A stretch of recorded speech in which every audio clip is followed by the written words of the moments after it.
couple of tips for you guys when it comes to lunges. Simple little things that can make all the difference.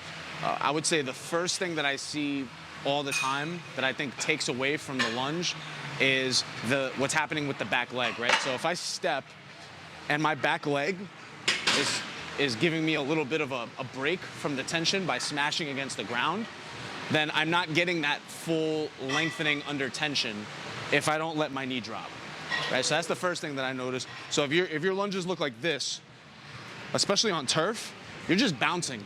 Like there's really not much happening from a standpoint of like the muscle's actually getting worked.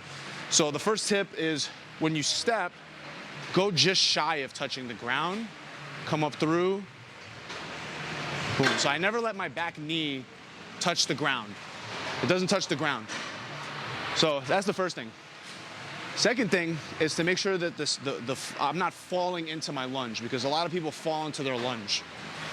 And again, you'll notice, like, how many of those realistically can you do? This is why so many people have to load their lunges with 45, 50-pound dumbbells, is because they're not getting even the most basic lunge down right. So it's not challenging, right?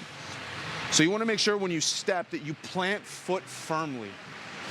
The idea is that you're putting all of your weight on that front leg. So you have to step in a way where, one, you're able to plant and be solid all the way from the foot up and then descend down into your lunge under muscular control, so that you're not just throwing around momentum. Because again, this is just throwing around momentum. This is throwing around your body's momentum.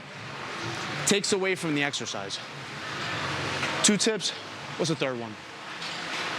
Third one is not understanding what torso should be doing, depending on which type of lunge you want to do. Because there's this type of lunge where my torso is more upright, right?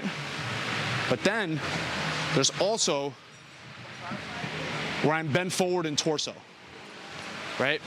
That's a much more challenging lunge. So again, if I'm here, it's a shorter range of motion. Still good, it's not bad. A little bit more quad, a little less hip. If I want more to make it more challenging, I'm gonna have my torso bent forward.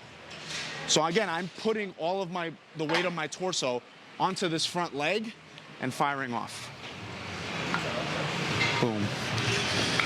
Get stable in this bottom position.